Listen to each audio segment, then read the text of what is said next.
It's 3:30. It's 3:30 on the East Coast, and you know what time that is? It's time for a live stream. Okay, welcome to the channel, everyone. Thank you for being here. All one of you. At the moment, there's one person here, and thank you for being here right at 3:30.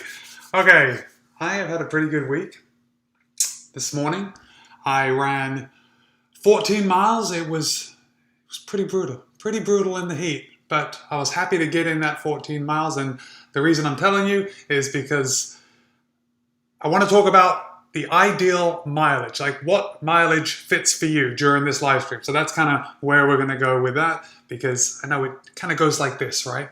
Kind of goes like that depending on the time of the year, depending on where we're racing. But for right now, when we're not racing, I want to know what your sweet spot is. Like, where do you sit? Where do you sit, and what's comfortable that you can just maintain that mileage?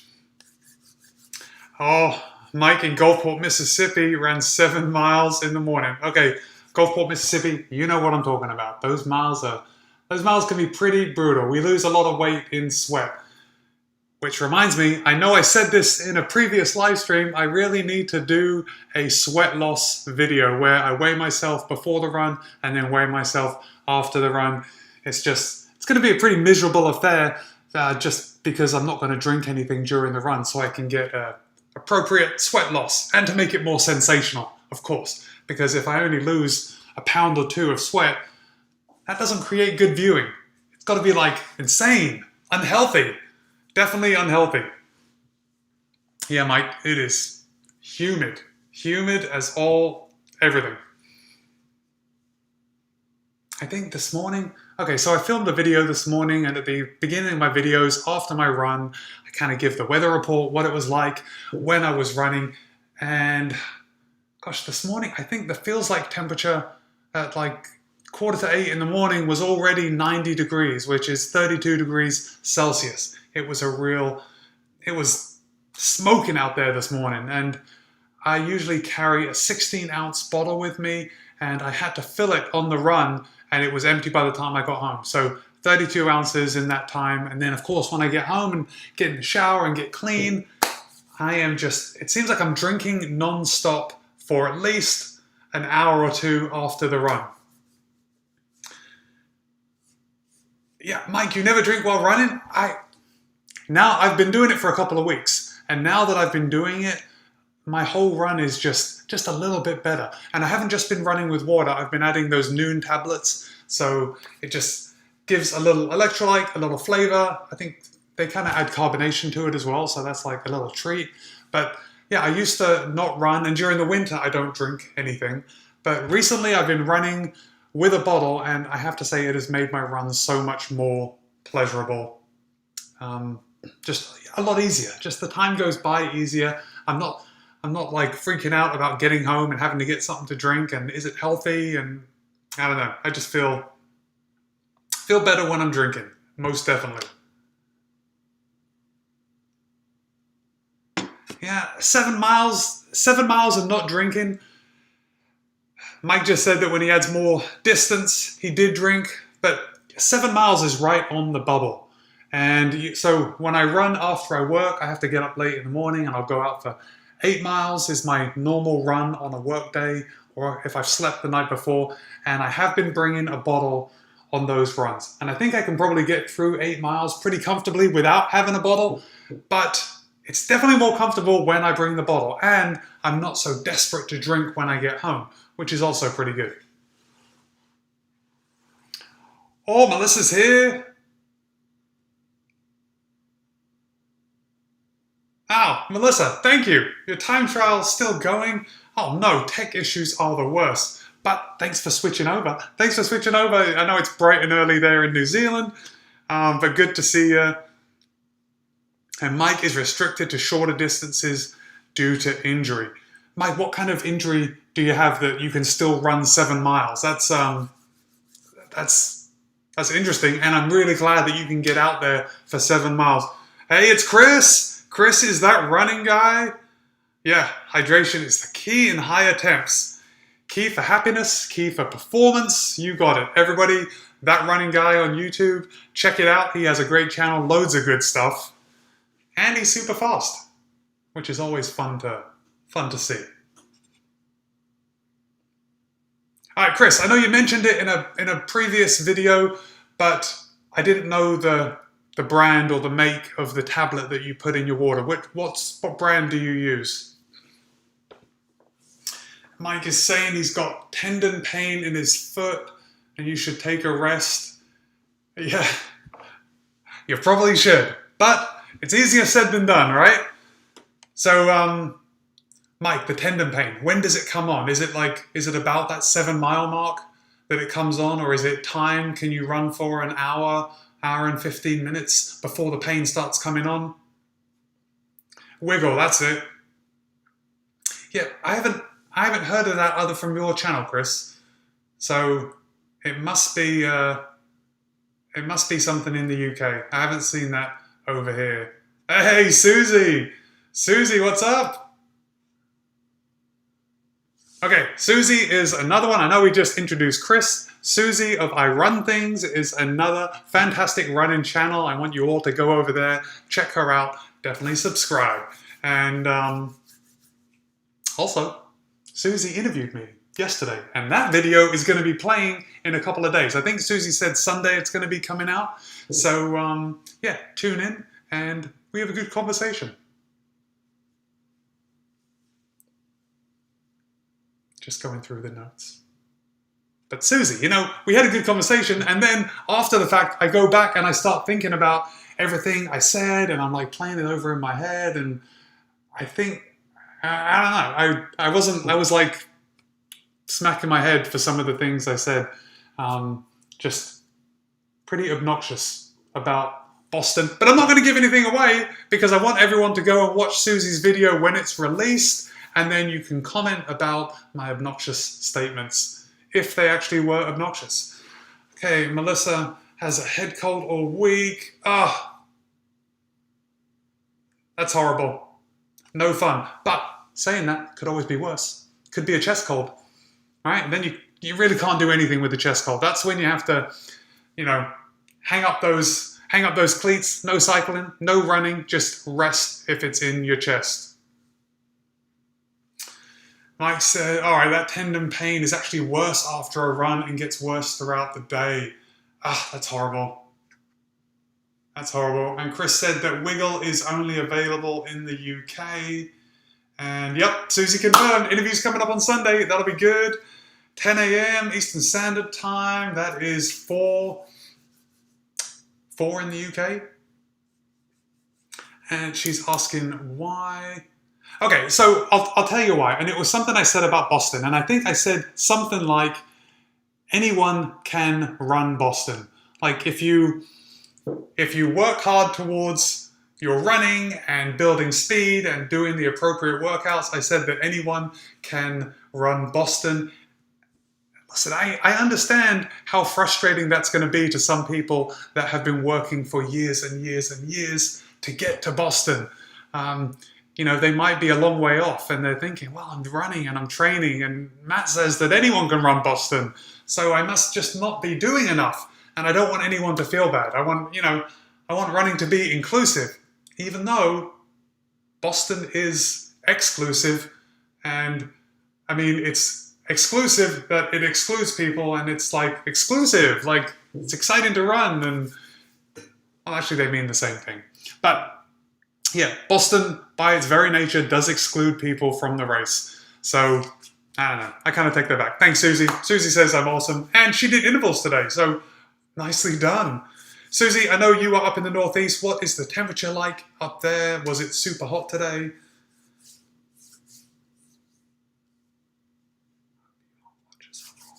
Melissa's so nice, talking to all the watchers that are here, saying they're so good. Okay, Susie said I explained what I meant. Well, you know, after the fact, when you're thinking about it, you know, when you have like an argument with someone and after the fact you're thinking, oh, I could have said that. That would have been a real zinger. That's kind of how I was. I was going back just thinking about what I said. Okay, Melissa, you've had a head cold all week. Is it getting better? Are you getting over it? Do you think you'll be able to ride with your group next week? And that makes me ask, how often does your group get together and ride?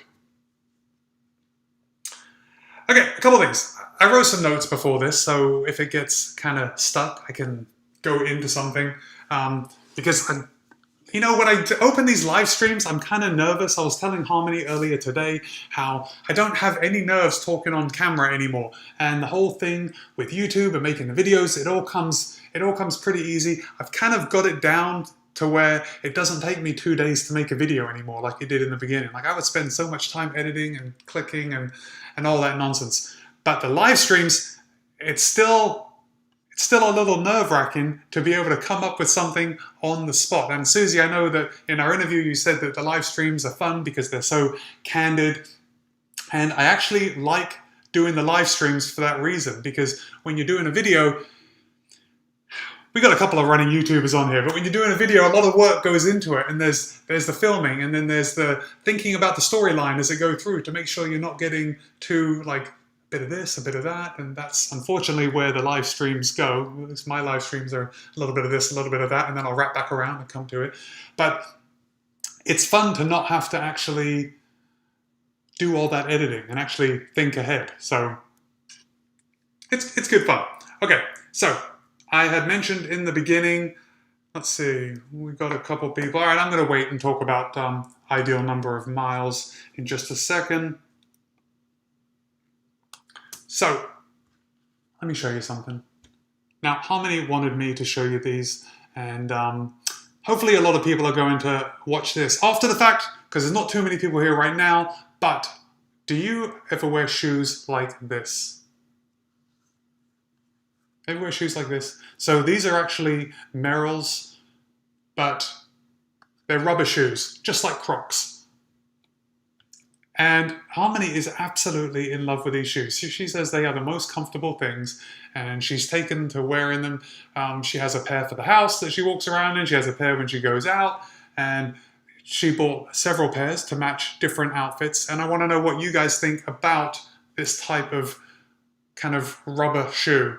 Now, it made me think of, there's some Hoka slides out there that they market as being recovery sandals, right? Recovery slides. So after a long race, when your feet have been tied into your running shoes, you get to just slide into these nice, soft Hoka sandals and kind of massages your feet. That's kind of what it sounds like when she's describing what they're like. And they really are super soft. Not really my cup of tea. Not really my cup of tea, but I want to know what you guys think, if you guys like that kind of thing. If you would wear them just to give your feet a little rest, little recovery. Triophobia Crocs. What is triophobia? Melissa says, today would be my second team trial. It's weekly, but we do 3 group rides and races during the week. But time conversion don't always work for me. 3 a.m. New Zealand time for many of them on Zwift. Yeah, 3 a.m. I can see how you might miss a few workouts if they're only meeting at 3 a.m. You need to get on your group page, however you guys interact, and tell them, guys, at least once in a while, do something for people on the other side of the world. It's not always convenient to get up at 3 a.m. Fear of closely packed holes. Well, I guess if you suffer from triophobia, you might not like these. And I learned a new word. And a new phobia, so that's good. Try and learn something new every day.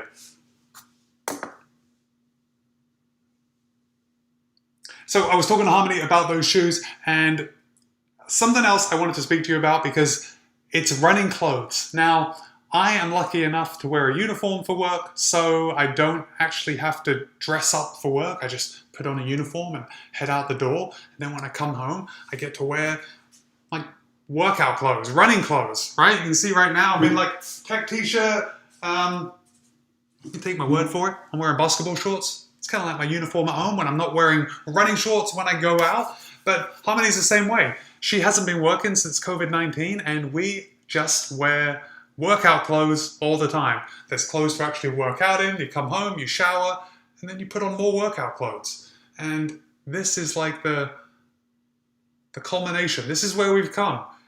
We try and be comfortable at all times, and then it comes to some soft rubber shoes. I don't know if that's a good thing or a bad thing. Well, it's actually a good thing because, I don't know, a lot of people don't like dressing up all the time. I know that I do not miss the days of having to wear a shirt and tie to work, wearing a uniform, and then just wearing workout clothes. It's pretty good.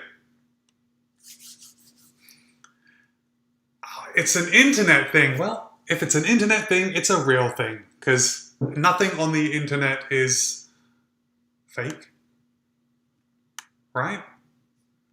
I'm moving my page all around. I mean,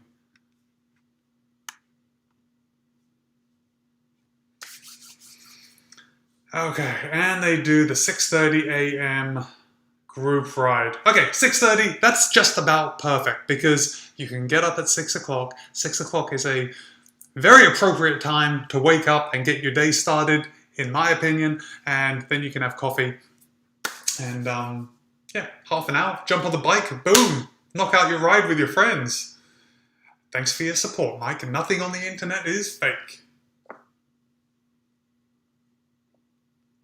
Okay, we have a couple more people here from when I last checked. So, the question, what is your sweet spot of running? Okay, how many miles a week is ideal for you to run?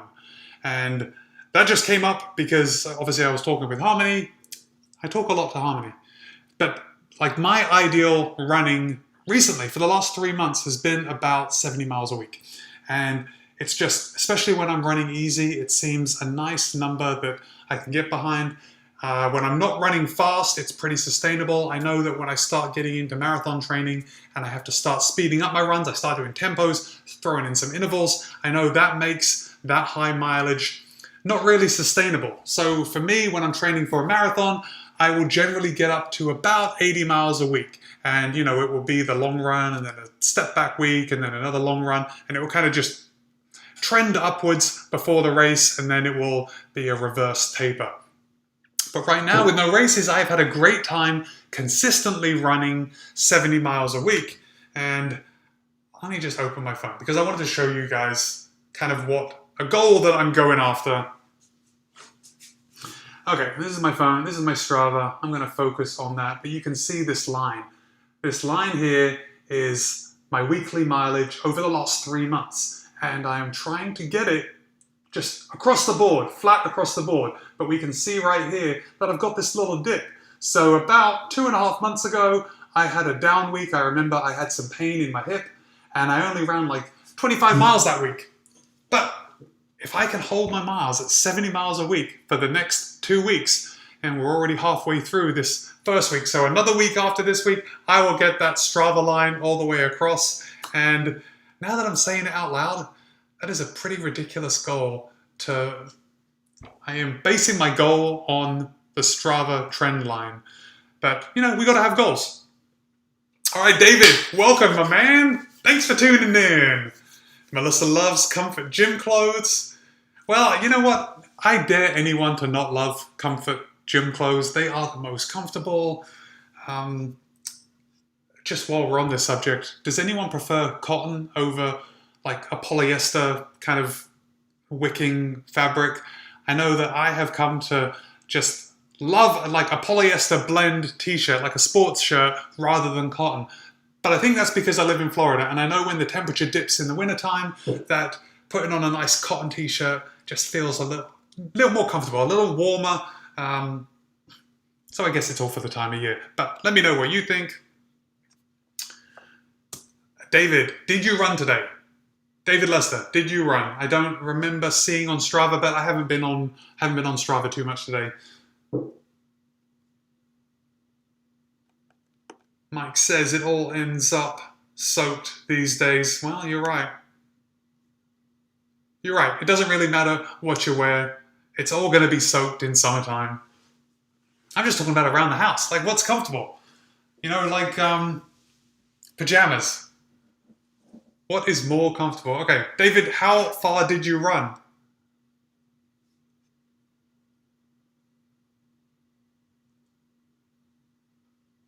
And this is another example of saying something here, talking about this, and then wrapping it back around. So I was actually, when I was talking about my weekly mileage and what's comfortable for me, like 70 miles a week when I'm running easy all the time seems to be pretty good. Harmony also has a goal of 70 miles a week, but she has a goal of 10 miles per day.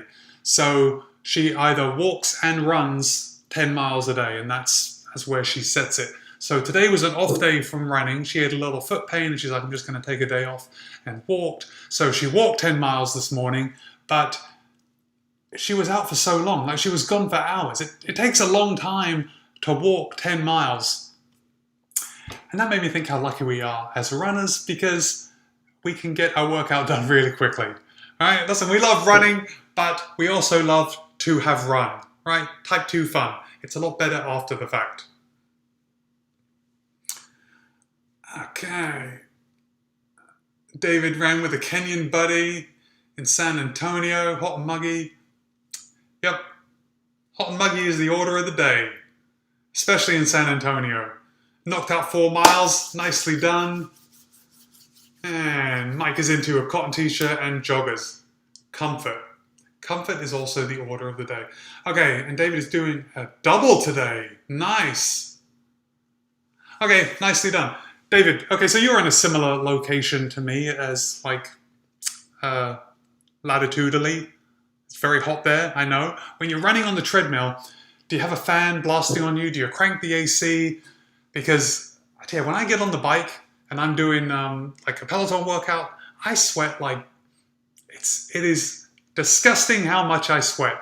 And it seems like it's even more so in the house. But that's probably because there isn't the same evaporation that's outside. But I have a fan on me. I crank the AC all the way down, and I still end up like dripping all over the mat underneath the bike.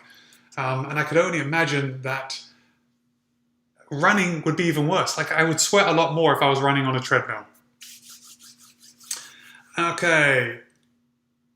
You know what? JMF. That's a good question. JMF asks, how are the float rides working out for you? Waiting on yours to get here and try them out. Well, it's funny you say that, because I just filmed my 100-mile review of the Reebok Forever Float Ride Energy 2.0s. And spoiler, I'm still really in love with those shoes. They are fantastic. I thought I might have them in here still, but I put them back out in the garage. Those Forever Float Ride 2.0s, they are worth every penny. And I know that I've seen a lot of reviews from the UK. I think Ed Budd did a review on them a couple months ago. And a lot of people in the UK, I think Reebok in the UK had a really good deal. Like, they were less than £40 maybe. But either way, even if you pay full price for them, they are money well spent. So, JMF, I know you're going to like them. I can't wait. Make sure you tune in or write on my Strava or come back to another live stream, because I want to know what you think of them, just to kind of support what I think of them, because I know you're going to like them and I really like them too. Chris says it's humid in the UK today, 85% humidity. That is brutal. Nicely done on your progression run. David usually has a ceiling fan. This is when David's on his treadmill. Normally a ceiling fan and the temperature around 74-ish. Definitely get sweaty and have cleaning project afterward. Okay, so that's exactly the same. 74, that's pretty chilly. That's pretty chilly, but I suppose the chilliness kind of goes away when you're running. 74 is actually not that chilly when you're actually running. But I know if I was sitting on the sofa and it was 74 degrees in here, I'd have to put a jumper on. And yeah, I have to... Okay, so when I get off the bike, I am sweating too much to do anything. I have to immediately go to the shower, get in a cold shower to try and stop that sweat rate, like stop it right away. Otherwise I will make even more of a mess. Then once I'm clean, I have to come out and clean the bike and clean the floor, and it's a whole to-do.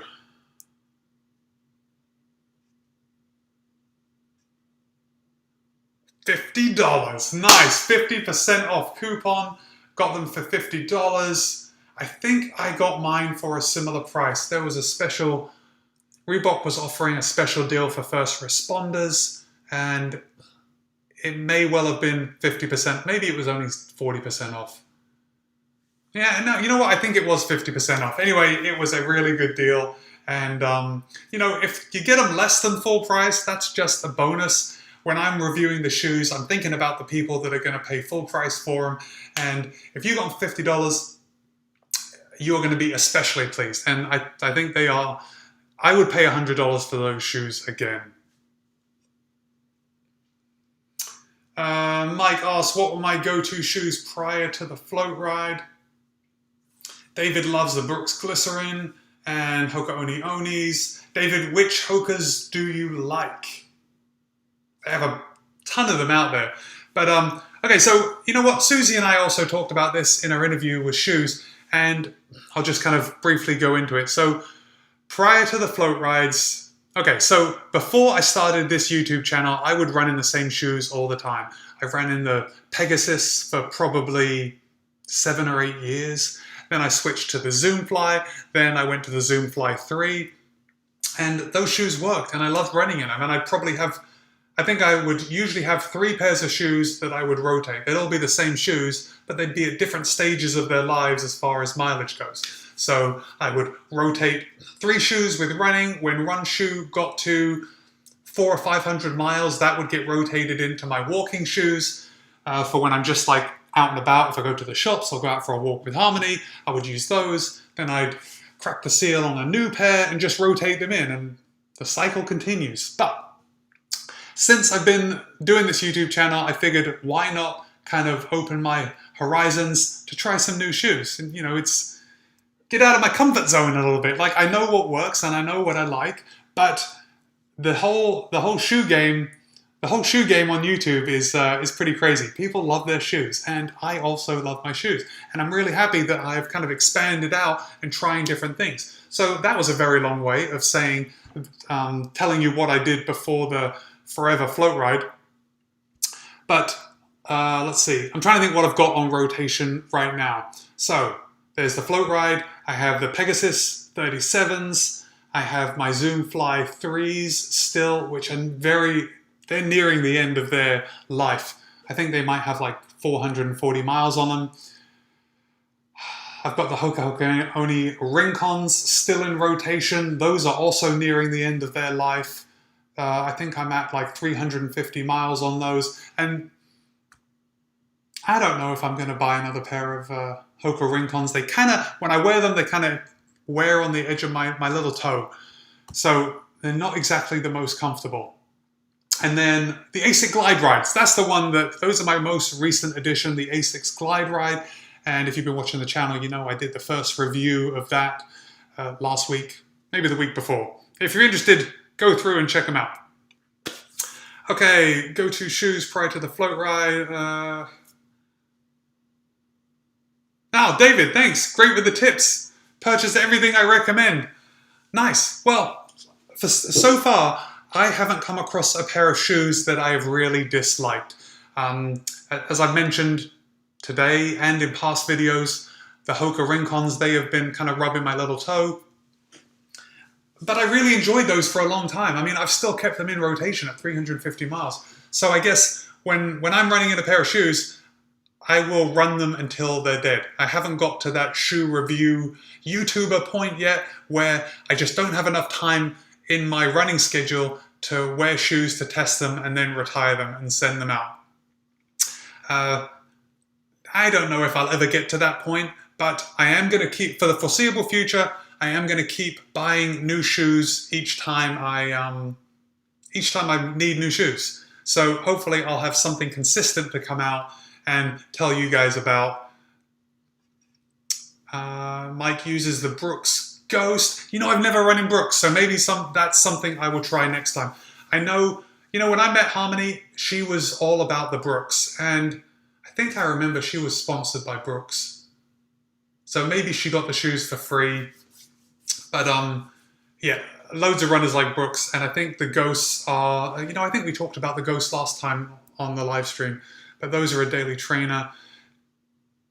David Lester also has the Rincons, light as a feather and plenty of cushioning. That's so true. Okay, the Rincons, they feel really good. You put them in your foot and that upper is just, it's really light, and I love it when they get wet with sweat or it's pouring with rain.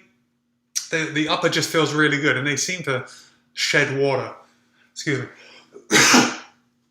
It's because I'm talking, not because of COVID. Don't worry, you're not going to catch anything. And I actually have my mask here. If any of you feel better with me wearing a mask talking to you, I can always put it on.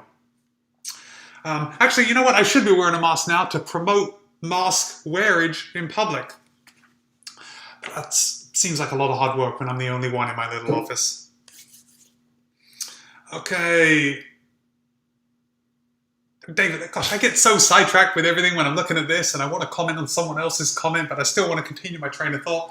I've said in the past I am not going to wear or not going to buy the Rincon 2s just because some of the bigger YouTubers have got them ahead of time, and they have said that they're very similar to the Rincons.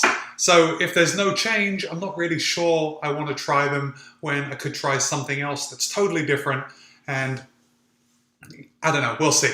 The Rincons are so affordable that it might be a case of just buying them and then just knocking out 300 miles in them just so I can do a review. And, you know, I always need running shoes. JMF's currently wearing the Ultra 4s. Great for my wide feet. Okay, that's what I've heard. At one point in the future, I am going to get a pair of Ultras so I can kind of try this zero drop thing. I have never run in zero drop shoes. I'm very interested to see how that turns out. I have been switching to a lower drop shoe. I think the Rincon is 5 or 6 millimeters, and I've really been enjoying the lower drop shoes. So I'm interested to see how it goes with the zero drop. But I haven't really looked into it, so I don't know too much about Ultra. I want something with a bit of cushion. So, I don't know, something that can be worn for a while, like several hundred miles. And I know that people have talked about Ultra, and there are some people out there with some ridiculously high miles on their Ultra shoes. Okay, Mike says, takes a lot of trial and error to figure out what works best. Chris, the running guy, says bad reviews on the Pegasus 37. Chris, let me encourage you to go back on my channel and see my review of the Pegasus 37, and then you can say that there are good reviews on the Pegasus 37. Pegasus 37, that is a killer shoe. Now, you can't please everyone, but Nike did well with the Pegasus 37. That shoe just, I think that hits a sweet spot for a lot of people, especially people that don't want to buy new shoes all the time. For example, if you don't want to buy different shoes for running, or you don't want to rotate 3 or 4 pairs of shoes like I do, and I'm sure a lot of you guys do, Pegasus 37 is a great all-rounder. It's comfortable. They have the Zoom Air pocket right in the front. Now, I can't actually say I noticed the Zoom Air pocket right in the front, but it's fun to talk about, and the shoes still feel good. Chris says they are too heavy. Well, heavy's relative. All right, Chris, let me send you over to the Asics Glide Ride. If you want a heavy shoe, that is the heaviest shoe I've ever run in. And next to that, it makes the Nike Pegasus 37 look like a racing flat. But also, Chris, saying that, you and I run different types of mileage. I know that my miles are a lot slower, they're a lot easier, you know, and you focus more on the speed, and you're still doing time trials, my man, which I give you huge props for, especially in 85% humidity in this heat wave that you guys have been having in the UK. But yeah, most of my miles are very slow, and the Pegasus, even when they're soaked with sweat at the end of a run, I still have a really good time wearing them, and they're a treat to put on. So I guess it comes down to, you know, you can't please everyone. So, and I'm really glad that we have like unlimited running shoes out there. You know, there really is something for everyone. And if you like light shoes, there are loads out there. But then the trade-off is usually resiliency. So those Pegasus, so let's say that you need 1 pair of shoes, and you can only buy 1 pair of shoes. I mean, shoes get expensive. The Pegasus are $120. Float Ride, you know, they're a little cheaper at $100, but you're still looking at, you know, $100. Times that by 3 or 4, and it can get kind of expensive. The Pegasus. Now, I predicted that the Pegasus are going to be good for 400, 500, 600 miles. So, yeah, there's that trade-off. Depends what you like. All right. Daddy, hey everyone, what's up? Did you run today? And where are you from? Okay. Chris says that we need to think about weight in our size. You're 12 UK. All right, Chris, you and I are the same size. And you're absolutely right. When you get up to 12, there's a lot more material there to move forward. And just like everything, like if you're biking, pedals, with cars, wheels, rotating mass counts for a lot. And we are moving those shoes forward. And yeah, it does take a lot of energy. So, you know, I'm on the same page as you, Chris. There are a lot lighter shoes out there, which reminds me, I want to talk about something else, and I am going to write it down because I don't want to lose track. I got a text message today that I want to tell you guys about. All right, Daddy Pissberries, Brooks Ghosts are the best running shoes I've ever put on. That's high praise. All right, so we've had a few people here today that love the Brooks Ghost. I wonder when the new iteration of the Brooks Ghost will come out. Maybe I'll look into that and I'll try those. Chris says he gets 600 miles out of his 35 turbos. That's spot on. You can get 600 miles out of a pair of shoes. I think that says a lot. Okay, nice. Susie's back. Had to go get her son, but now she's back. Welcome back, Susie. Melissa's husband Paul has the 34s and he loves them. Yeah, the 34s. Yeah, I ran in the 34s and, you know, a great shoe. You know, the Pegasus, they change something every year and you always find the haters that they don't like those little tweaks that Nike makes. But the 34s, you can get some good deals on the 34s, and I maintain that they are a good running shoe. If you can only choose one pair, I would say the Pegasus is where it's at. Right now, I'd also say it's a toss-up between the Reebok Forever Float Ride 2.0 and the Pegasus, but the Pegasus are just a little cushier ride. Those Reebok Forever Float Rides, they're a little firmer, it's a nice feeling. You get a little more road feel, which, you know, it depends what you like. Ghosts usually come out in August of every year. Okay, maybe that's when all the running shoes come out, because I know that Hoka is releasing the Rincon 2s towards the end of summer in the next month or so. And what else? Nike is coming out with the, I forget what it's called, but it's like the replacement for the Zoomfly. So, okay. Susie, I Run Things, also has the Adidas Adizero Adios, but you like the Boston better. You know, I haven't run in Adidas since, I don't even know. I know I used to have Adidas shoes, but I wasn't a runner back then. So maybe that's something I'll give a go. I know, what is the hot Adidas shoe right now? Anyway, my buddy Antoine in the Bahamas, I think he's the best runner in the whole of the Bahamas. I know I've spoken about him on here before, but he wanted me to try out some Adidas shoes, and I said that I didn't think they will work for me right now because I'm not running fast. So, but I might have a look at them. I might have a look at them again. Okay, so the Nikes. Let me just tell you quickly before I forget. I got a text message today from Nike saying, okay, so it came out at 9:55. 9:55, I received a text message saying that the Alpha Flies are coming out and they are going to be available at 10 o'clock. That was 5 minutes. They gave me a 5-minute warning to get on, kind of get waiting. I didn't see the text until 10:01. 10:01, so I thought there was plenty of time. I logged on to Nike. I got the Rakuten, which is like it's an attachment for your browser that gives you discounts. You know, like, what's another one? Honey?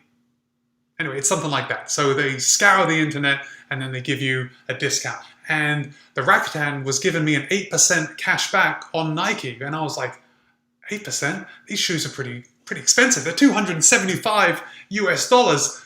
maybe now's the time for me to get it. I also had a coupon code. I had a first responder coupon code, which would give me another 10% off. So now I'm thinking, oh, I can get these Alpha Flies. That's going to be a pretty good steal. So I went on. By the time I logged on, there were 3 sizes left. It was something ridiculous like 5 and 6. I mean, I don't know who has feet that small unless you're a child, and I know what a child is buying $275 running shoes for. But they had my size. So I clicked that button, and it said, "You have been placed in the queue. We'll let you know if you have won shortly." They were going to let me know if I had won. If I had won that fantastic prize of paying nearly $300 for a pair of running shoes, that I'm not going to wear until at least April next year. I don't plan on doing a road marathon before Boston next year at the earliest, so they were going to sit in my cupboard until then. Anyway, I didn't win, and actually I think it's a good thing, because I would have bought those shoes and they would have just sat there, and that is a huge waste of money. Anyway, that was kind of a rant on my text message, but I'm happy I had something to talk to you guys about. Now, let me just scroll back up. Susie's got the Adizero Boston, great shoe, and the new ones came out at the end of last year. Yeah, Ghosts usually come out at the end of August.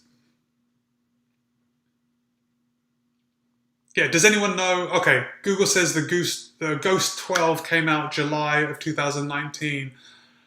Okay, well, we might be looking at a new Brooks Ghost coming out. And you know what? The Brooks Ghost, they're a daily trainer, and that kind of fits in with where I'm at right now. So I'm actually going to keep an eye on Brooks, and that could be my next running shoe. Although I've been talking about this for a long time, I do still have another pair of Asics in a box just down here, and I have to get out. I was going to start them as soon as my Hoka Rincons run out, and they're another discount pair of shoes.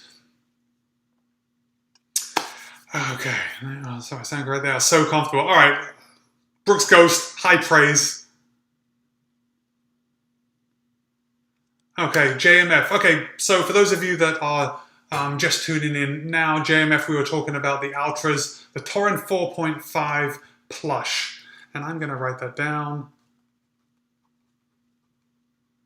That kind of sounds familiar. I think somebody else recommended the Torin to me because they knew the type of running.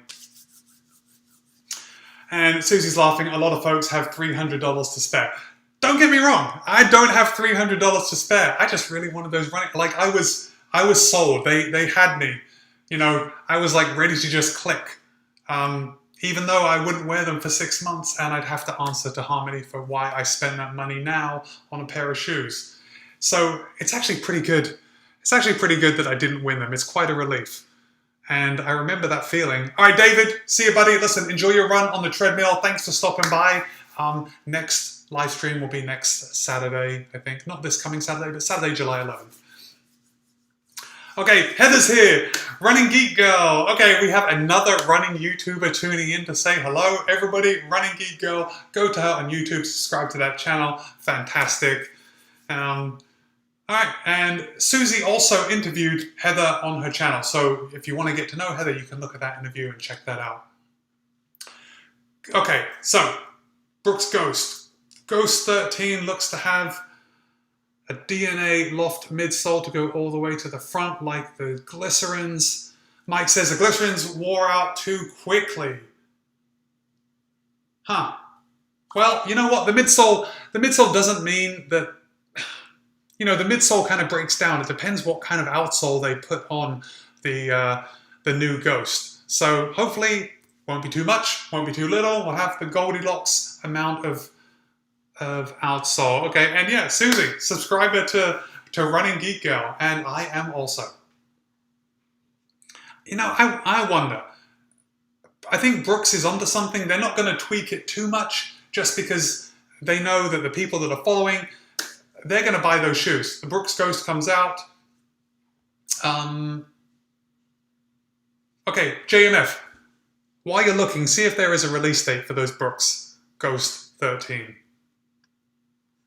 And what time is it? You know what? It is We've been going for 45 minutes. Okay, so I was going to try and keep this live stream to 45 minutes. I think the last one went an hour, and I know that my camera is kind of towing the line at like an hour on a battery. I need to get a dummy battery so I can just plug it in, and then we can live stream for hours, and you and I can sit here and chat, just go on and on.